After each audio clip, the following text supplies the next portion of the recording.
Olá, senhores, sejam muito bem-vindos a mais um vídeo no canal Coruja do Carvalho. E o vídeo de hoje é trazido a vocês através de uma doação do Leite Materno, e eis o que ele tem a dizer. Olá, Coruja, gostaria que você dissertasse um pouco a respeito de um tema que tem me intrigado muito ultimamente. Para tornar o entendimento mais fácil, irei contar algo que tem acontecido comigo. Na academia onde eu malho, tem uma moça que se difere um pouco das demais por conta da sua aparência e, apesar de não ser uma gigastace, ela tem uma beleza muito acima da média. Aquele típico arquétipo, mas ele quis dizer estereótipo, norte-leste europeu. De fato, uma guria muito neotênica. Até aí ok, considerando o fato de que nós homens, graças à nossa libido exacerbada, achamos qualquer moça meramente atraente ou minimamente válida para relacionamento casual, bastando que ela não esteja muito acima do peso e que não seja muito feia de rosto. A questão aqui, moças como essa que eu citei, que tem um alto teor de neotenia, especialmente as de etnia caucasiana, que particularmente são as que mais me atraem, me passam um mar de pureza, delicadeza, fragilidade e submissão. A famosa unicórnio, aquela tão famigerada ideia de mulher perfeita aclamada por uma grande parcela dos confrades aqui na machosfera, que, no fim das contas, sabemos que não passa de uma mera ilusão. É a partir daí que a coisa deixa de ser algo única e exclusivamente sexual e passa a ser algo mais sentimental, eu acho. Isso porque quando vejo uma moça com essas características, automaticamente meu cérebro cria uma espécie de bloqueio, tornando impossível associar esse tipo de guria extremamente neotênica e muito bela à imagem de uma modernete padrão. Por mais que eu saiba que entrar em um relacionamento nos dias de hoje é como saltar de um avião com um paraquedas que tem cerca de 95% de chance de não abrir, sabe, para o trunks, veementemente eu me deparo fantasiando com a ideia de me relacionar com uma unicórnio, e esse gatilho se dá exatamente quando vejo esse tipo de moça como essa da academia em questão. A minha pergunta é, por que isso acontece e como acabar e abandonar de vez essa ideia tão ilusória, se é que isso é possível? Um abraço. E Leite Materno, muito obrigado pela sua doação, pelo seu relato e pelo assunto de vídeo. Lembrando a vocês, se quiserem promover um vídeo aqui no canal, o link está aqui na descrição e no comentário fixado. E se você quiser ajudar o canal de maneiras gratuitas, desliga o adblock ou dá um whitelist aí no seu aplicativo de bloqueio de propagandas, deixa o like, compartilha, se inscreva e ative as notificações do canal, né? Dia sim, dia não, aparece aqui no canal para ver se tem vídeo novo, porque o YouTube parou de recomendar os meus vídeos aí, afinal vai contra o socialmente aceitável, né? E tem que ir, porque infelizmente a nossa sociedade é genocêntrica e só aceita que se fale de mulher se for em tom de elogio. Certo, então, vamos ao caso do leite materno e eu vou lhes ensinar a lidar com isso muito facilmente, tá? Esse é um caso comum que todo homem passa por isso, é um grande problema, é basicamente o que sustenta o ginocentrismo, essa gravitação de homens a mulheres de boa aparência, às vezes nem sempre de boa aparência, né? É simplesmente a libido masculina e a gravitação emocional deles para elas. É o que leva todo santo dia homens serem ceifados na vara de família, sofrerem traições, manipulações emocionais, violência social, violência emocional também dentro dos relacionamentos. Não que os homens sejam santos. O ponto desse canal aqui não é pregar uma santidade masculina, mas é falar do que não se fala, não é? Dos abusos contra os homens e dos erros e do mau comportamento feminino que também existem, né? Ninguém é perfeito. Então o que acontece aqui no caso do leite materno, cara, não é nenhum tipo de gadice, não é nenhum tipo de manginice, ele não é beta de espírito por isso, ou fembeta e tal, é natural, a nossa libido é natural. Tem uma galera dizendo que eu nego a libido masculina, ou que eu vivo em repressão da minha própria libido. Já falei que isso não é verdade. Falei no vídeo anterior também que nós precisamos ser permissivos com a nossa própria libido e saber que os determinismos biológicos estão aí, né? De certa forma até para nossa própria saúde, porque a repressão ela é muito complicada. Correção, não foi no último vídeo, foi no vídeo dos determinismos biológicos como desculpa para fracassar, né? Então vamos lá, vou dar a primeira dica aqui pro Mummy's Milk lá da série The Boys, né? O leitinho da mamãe. E é uma dica na verdade para todos, né? Ó, chama a responsa, mano. Para você resolver um problema na sua vida, não tem outra forma senão você chamar a responsa. Não adianta ficar projetando o seu próprio sofrimento nas outras pessoas e agir como vampiro emocional, só reclamando e dizendo: ah, e na academia elas vestem roupa curta justamente para chamar a atenção dos homens. Ah, e elas ficam se agachando pretensiosamente para sugerir certas coisas e ganhar olhares dos homens. Olha, eu não nego que isso acontece. Isso de fato acontece e muito. E essa é sim a intenção das moças que fazem isso, tá? É ganhar validação de macho, ganhar olhares e muitas vezes se vitimizar por isso. Mas, porém, todavia, entretanto, não vai resolver o problema você ficar projetando essa culpa em outras pessoas. Você tem que chamar a responsa, irmão. Você tem que pensar, olha, eu controlo os meus olhares, eu controlo também os meus desejos, as minhas vontades e as minhas atitudes. Só quem pode resolver o problema dentro da minha própria mente sou eu mesmo. E eu não estou aqui inocentando mulheres ou passando pano, passando a mão pela cabeça, não. Eu sei que existem muitas más intenções femininas por aí. Porém, como lidar com isso, né? É aquele ditado, mano, quando um não quer, dois não brigam, entendeu? E foi exatamente o que eu percebi, porque eu frequento academias também, eu sei como é que é o ambiente lá, é um ambiente bastante competitivo, a galera lá, 90%, tá atrás de validação externa para ficar bonitinho, para entrar no shape, para anabolizar e ficar grande, para ser socialmente aceito, tá? Então rola ali também uma grandíssima competição, convenhamos. É macho competindo com macho, é fêmea competindo com fêmea para ver quem é o mais gostosão, a mais gostosona. Muitas vezes acontece de você mesmo cair nesse determinismo biológico da competição, né? É até, acho que mais comum, na verdade não é que é mais comum entre os homens, eu corrijo. É mais evidente nos homens. A competição feminina é um pouco menos evidente, é um pouco mais oculta, né? Mas ela existe com certeza.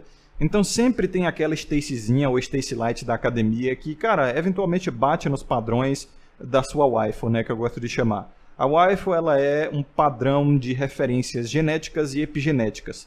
Genéticas, que é aquela referência de mulher que vai ser uma boa mãe e que vai conseguir gerar uma prole saudável, né? Quadril largo, busto avantajado, um rosto neotênico, uma voz aveludada, um comportamento doce, carinhosa e tal.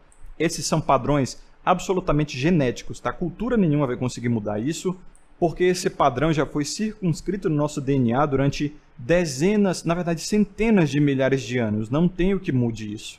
Lembre-se, o ser humano é biopsicossocial e a biologia interfere muito mais na psicologia e na sociedade do que o contrário. Principalmente na nossa sociedade de hoje, né, onde parece que as diretrizes, as regras e as normas estão indo para o buraco, tá todo mundo querendo quebrar tabu e quebrar leis morais e éticas previamente estabelecidas assim, para deixar o seu lado mais natural, mais animalesco e instintivo livre.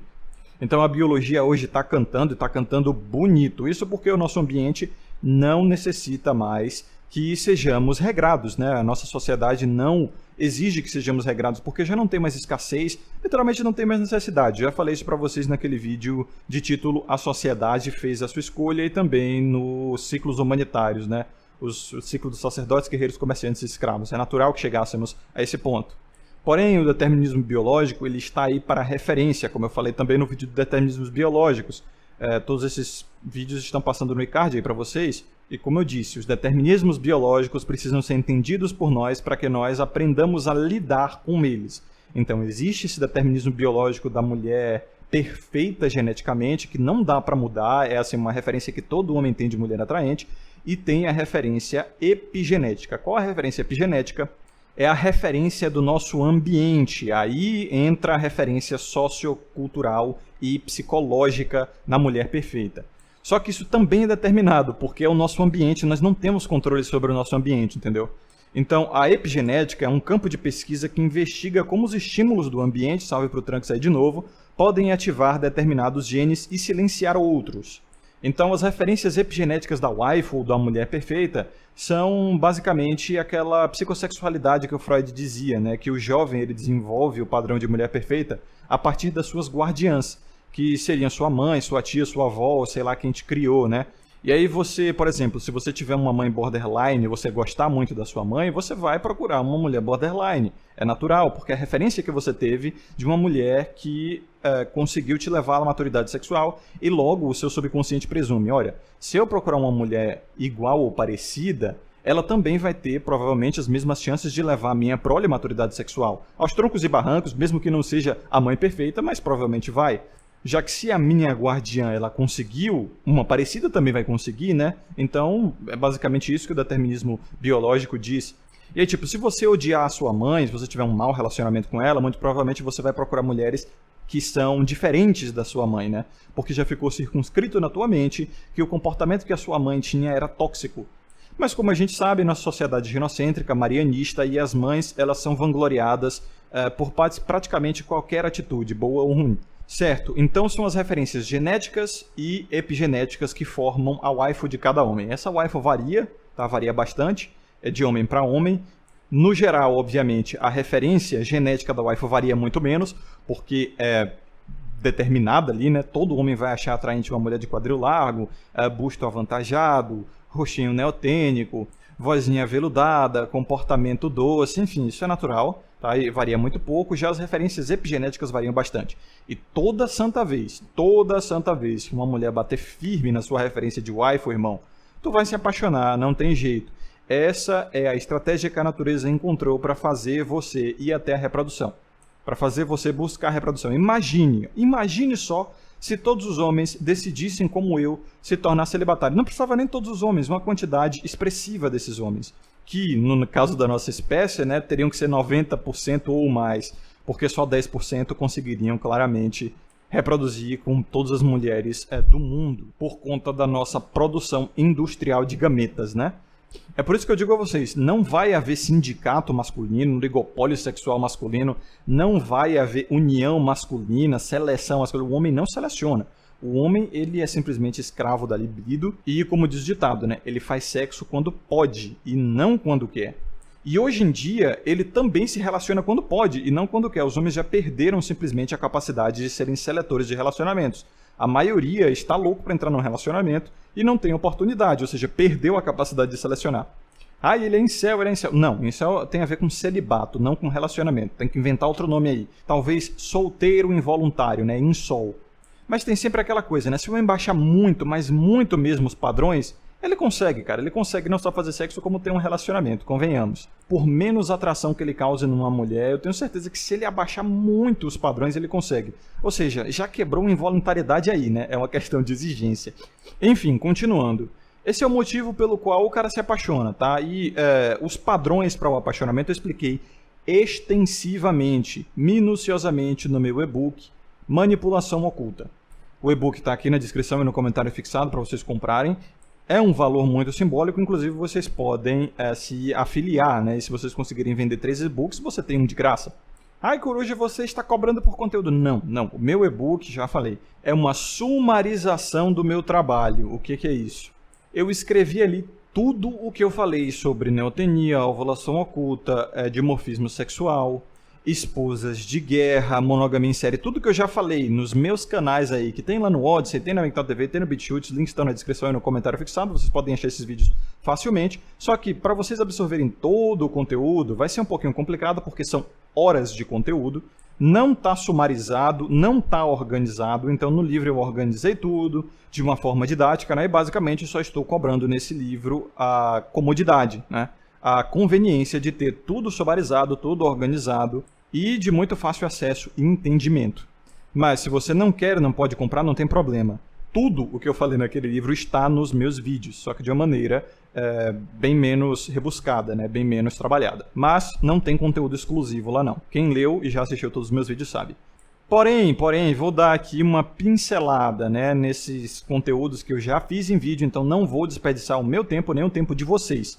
Porque, pô, ficar repetindo conteúdo é sacanagem, né? Nem vocês querem ouvir isso. Vamos lá. A principal causa do apaixonamento masculino, é o que eu percebi, é a neotenia, que é a retenção de características infantis em uma criatura, seja humana ou não. As mulheres têm uma neotenia muito mais alta que a dos homens, e essa neotenia, ela é basicamente a chave do apaixonamento humano, convenhamos. Os gregos já chegaram, há milhares de anos atrás, à conclusão de que a beleza objetiva humana ela é simétrica, tá? Você tem um rosto muito mais simétrico, torna você muito mais bonito, ter um corpo muito mais simétrico torna você muito mais bonito e, consequentemente, atraente. Porém, a neotenia é a chave do apaixonamento. E assim tem que ser porque crianças são neotênicas, né? Daí o nome já sugere. O neo vem de novo em latim. É jovem, não é algo que acabou de nascer. São crianças que têm essa neotenia e nossa espécie aprendeu a se comover pelas crianças porque as crianças são o futuro da espécie, né?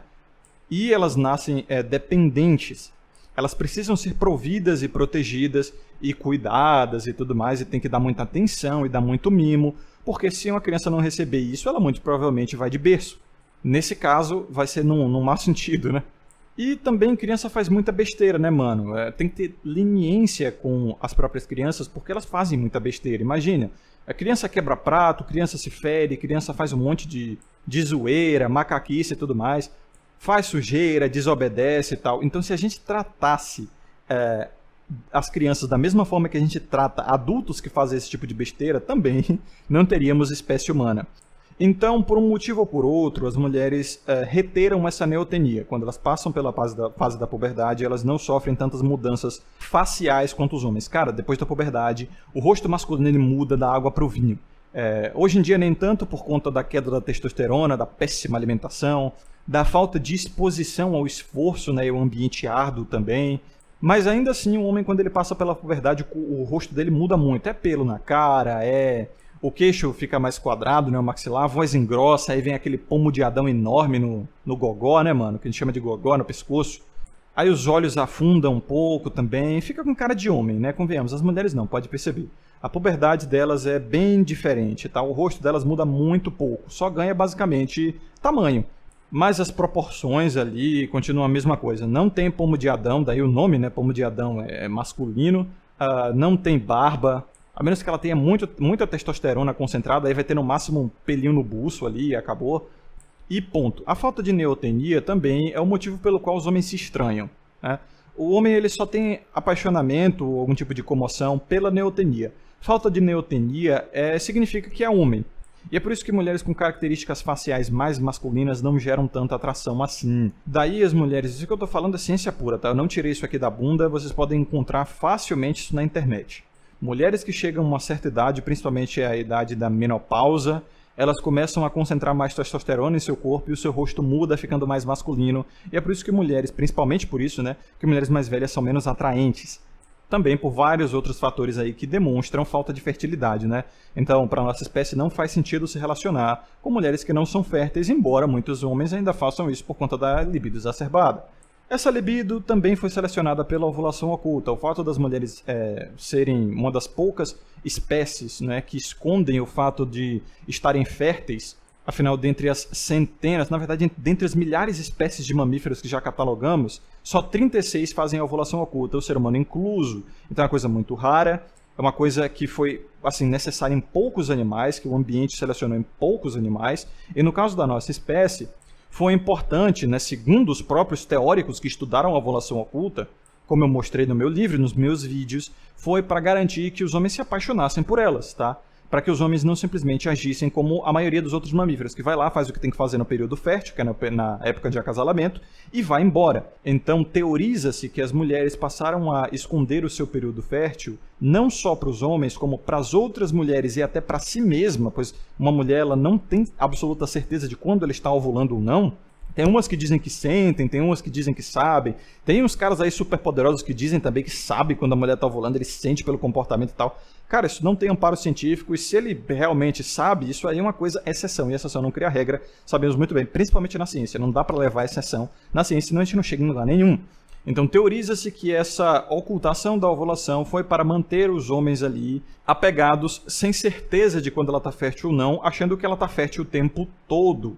E foi assim até o avanço científico que nos permitiu ver que as mulheres têm um período de fertilidade. Até a humanidade ter capacidade lógica e científica de atestar que as mulheres têm um período de fertilidade e outro de infertilidade muito maior, nós achávamos que as mulheres estavam férteis o tempo todo. Isso graças à ovulação oculta. Animais que têm um período fértil muito claro, né, que é o período do cio, como a gente chama, eles não têm essa dúvida. Nós temos, para você ver, né? Então, o homem não sabendo quando a mulher está fértil ou não, ele vai querer ficar do lado dela, tentando fecundá-la o tempo todo. A libido exacerbada masculina também foi selecionada pela ovulação oculta, pois o homem que não sabia quando a moça estava fértil, ele tinha muito mais chance de fecundá-la se ele fizesse sexo toda hora, né? Então, os homens que tinham uma libido maior, mais vontade de fazer sexo, acabaram se reproduzindo mais por aquela lógica básica. Se você não sabe onde atirar, se você está atirando no escuro, né, você tem muito mais chance de acertar se você atirar 30 balas do que se você atirar só 5. Pela tentativa e erro, né, quem tenta mais, acerta mais. E a coisa mais importante é a proteção e a provisão. O fato do homem ele estar ali louco 24 horas por dia, 7 dias por semana, 54 semanas por mês e 365 dias no ano, faz dele um excelente leão de chácara, né, para a moça, faz dele um excelente protetor. Ele não vai querer que nenhum outro homem toque nela, porque ele não sabe quando ela vai estar fértil ou não. E se casar o fato de dela estar fértil com de outro homem tocar nela, nesse caso, né, ter um intercurso com ela, meu irmão, ele foi cucado. Lembre-se, não tem teste de DNA na natureza, irmão. Não dá para saber se o filho é seu ou não só olhando. Quem tem certeza que o filho é dela é a mulher, porque sai de dentro dela. O homem nunca vai poder ter certeza. Não podia, na verdade, na natureza, né? E nem hoje, muitas vezes, tem, porque teste de DNA é caro. Então, o que é que ele pensa? Eu tenho que ficar 24 horas do lado dela para que nenhum outro homem toque. Para a mulher, isso é muito importante, foi muito bom em período de selvageria, é claro, e até hoje em dia, né? Porque assim ela consegue, basicamente, um guarda-costas pessoal, cara.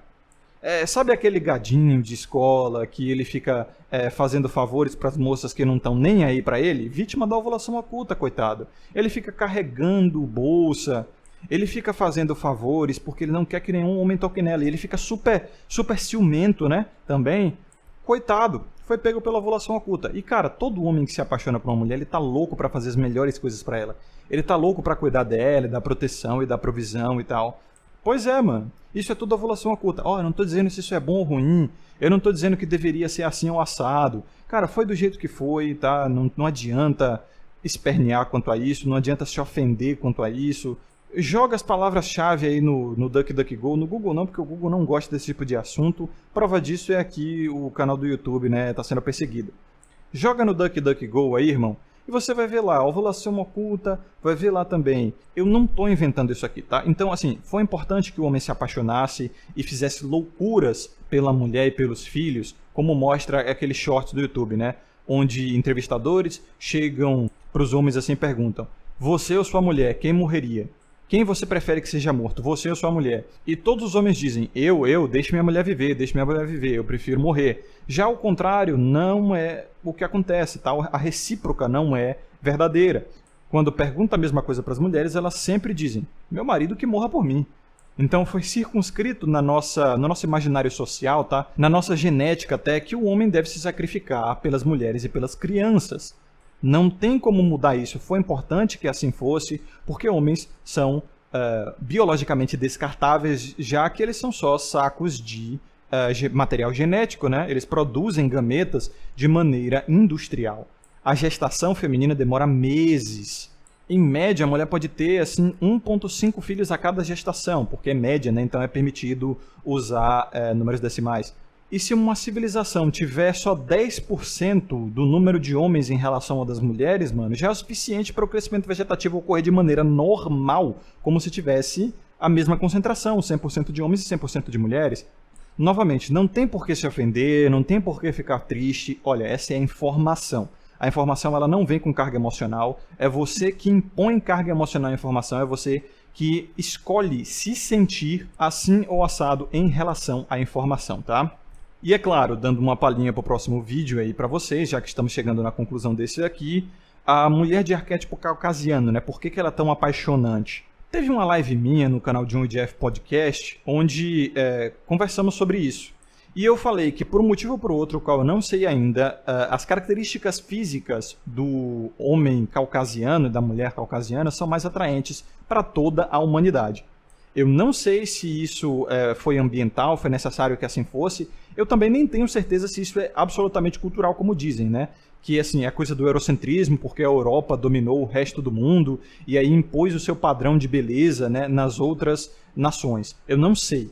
Mas, de fato, aquele estereótipo caucasiano, né, pele clara, nariz afilado, cabelo mais liso, né, ou no máximo assim, encaracolado e tal.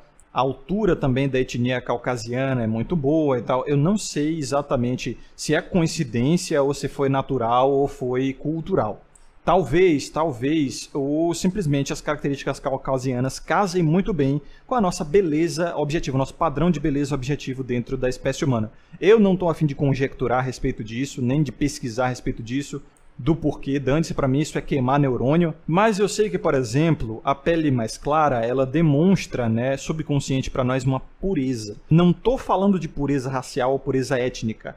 O fato é que, emocionalmente, a nossa espécie dá um valor ou atribui pureza à pele mais clara, porque a pele clara, ela mostra muito facilmente marcas, cicatrizes, doenças em geral, né? É que nem o branco, a cor branca. Qualquer coisinha suja é o branco, né? É por isso que mulheres se casavam, ainda se casam, com branco, para demonstrar ali aquela coisa da virgindade, da pureza que não foi tocada. Porque, cara, qualquer besteira no branco suja. Então a pele clara demonstra no nosso subconsciente, nem sou eu que estou dizendo essa parada, não estou inventando isso não. Mas nós atribuímos à pele branca uma fofura, uma inocência, uma pureza, porque demonstra até ausência de exposição ao ambiente, né? Quando você se expõe muito ao sol, sua pele vai escurecendo. Então quem fica longe do sol é quem não tem que trabalhar, cara, é quem vive uma vida de déspota, de rico, né? Convenhamos, principalmente em ambiente selvagem, em ambiente onde era tudo braçal e tal. Então quem não tem cicatrizes, quem não tem queimaduras, quem não tem a pele escura do sol, é uma pessoa que viveu na pureza, digamos assim. É uma pessoa que não se expôs às agressões do ambiente. E isso é especialmente atraente nas mulheres. É especialmente atraente para os homens heterossexuais, né? É por isso que a preferência, isso aí também é censo, não sou eu que estou dizendo. A preferência dos homens, segundo os censos, é a mulher de estereótipo caucasiano. Até pouco tempo, as mulheres mais lindas do mundo, que ganhavam as Miss, não sei o que, eram as mulheres de estereótipo caucasiano. Eu não sei exatamente todos os motivos, nem de onde isso vem, mas isso é um fato, tá? E eu sei também que a pele clara, ela tem esse efeito nos seres humanos. Então, é por isso que tá todo mundo atrás de uma Stacy branquinha, né, mano? Principalmente se ela tiver pontos rosados no corpo. Isso também tem muito a ver com a nossa evolução. Os pontos rosados, né, aquela pele clara, rosadinha e tal, que todos vocês aí babam pra caramba, demonstra que a pele dela é tão fina e tão clara que dá pra ver o sangue por baixo. E nós evoluímos como caçadores também. Carnívoros principalmente, né? Até muito pouco tempo comíamos carne crua majoritariamente. O domínio do fogo foi bem recente na nossa história. E como eu falei a vocês, sexualidade e alimentação, né, são muito próximos, irmãos. São assim, irmãos, tá? É por isso que a gente fala comer, vou comer uma pessoa quando falamos de sexo. É por isso que língua, boca e tudo mais tem muita conotação sexual, também é muito usado no ato sexual e tal. Então, existe uma relação muito íntima entre o ato de se alimentar e o ato de fazer sexo. Principalmente para o homem, né, que no ato sexual ele vê as partes íntimas da moça ali que são muito viscerais, convenhamos, né? Então, essas são as evidências, e essa é a minha narrativa, tá? Para explicar aí por que o homem gosta da caucasoide e por que ele viaja, né, na pele branquinha, rosinha e tal. Isso aí são as evidências, existem evidências, eu conjecturei tudo, eu costurei aqui na minha narrativa. E como eu disse, eu não tenho certeza absoluta do porquê o estereótipo caucasoide é tão atraente assim. Eu peguei as evidências, juntei tudo e conjecturei da minha narrativa. Essa parte aqui não tenho tantas evidências científicas a respeito. Mas o resto, irmão, ovulação oculta, neotenia, e tá aí a rodo aí se vocês pesquisarem, tá? Então, senhores, esse é o vídeo de hoje. Vejo vocês no próximo vídeo. Aqui é o Coruja do Carvalho. Lembrem-se de ter sabedoria e consciência sempre. E até mais.